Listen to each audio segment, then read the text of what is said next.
Good evening, everyone. Assalamu alaikum. Ramdun lai rai chau kai pumno pui kai kumno utsari. Mayam yam nungai taba sauning ba tension ka bam su theng na re ko. Ai khoi gi AFC Under 17 Asian Cup qualifier gi member kulum doi squad lauthok pa da Manipur da gi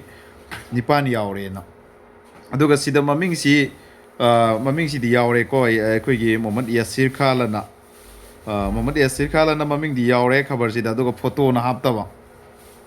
magi maming si sida ai khoi gi Mohammad Yasir Khala na yaure aduga magi photo na hapam da ba ai gi Godi Media one side ki news aduga ai gi communal feeling adu natraga na any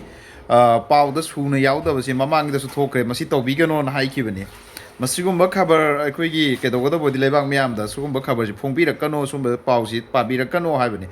adu Manipur da iramdam si sum nong nong magi ai gi thamoi ji humiliate tawba ai gi mioi ba amagi kai hai tare hing bada natraga na communities amada yamna kakau hawai mong da ai da tension feeling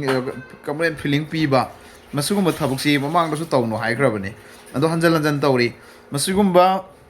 media news channel sing je masi highly nungai ta ba phongdo ya du laingak na sum yeng changbiu ko makoi sing sina kari gi no sukyamna chaw kraba platform amada iramdam dagi muslim sa pangal macha am khaktang ni yaujari ba nungsi dra ha no khoi se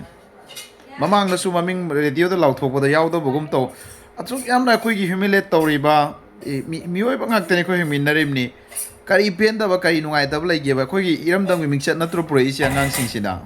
ꯃꯈꯣꯏꯒꯤ ꯃꯔꯥꯟꯁꯤ ꯀꯔꯤꯅꯣꯕ ꯀꯔꯤ ꯅꯨꯡꯉꯥꯏꯇꯕ ꯂꯩꯒꯦ ꯅꯠꯇ꯭ꯔꯒ ꯅꯈꯣꯏꯒꯤ news ꯆꯦꯅꯦꯜꯁꯤꯗ ꯅꯠꯇ꯭ꯔꯒ ꯈꯕꯔꯒꯤ ꯐꯣꯡꯉꯤꯕ ꯅꯈꯣꯏꯗ ꯑꯉꯥꯡꯁꯤꯅ ꯁꯤ ꯄ꯭ꯂꯦꯌꯥꯔꯁꯤꯅꯒ ꯅꯈꯣꯏꯒꯤ ꯅ꯭ꯌꯨꯁꯇꯨꯒ ꯐꯠꯇꯕ ꯅꯣꯏꯒꯤ ꯆꯥꯎꯊꯅꯕ ꯀꯥꯏꯅꯕꯒ ꯇꯧꯈꯤꯕ ꯌꯥꯎꯕ꯭ꯔꯕ ꯃꯁꯤ ꯌꯥꯝ ꯅꯨꯡꯉꯥꯏꯇꯦ ꯑꯊꯨꯕꯗ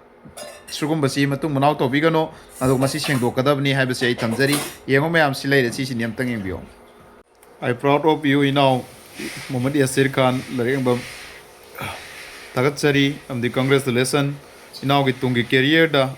amadi malem da masak thakpa ngamba inaw oibirao adugo all player pumna makpusu inaw sing pumna makpusu malem gi mimang da sobo platform ama kanba amadi iramdam gi damak akoi gi country India gi damak mingchat purakpo ngambo oibiyo. Thank you everyone.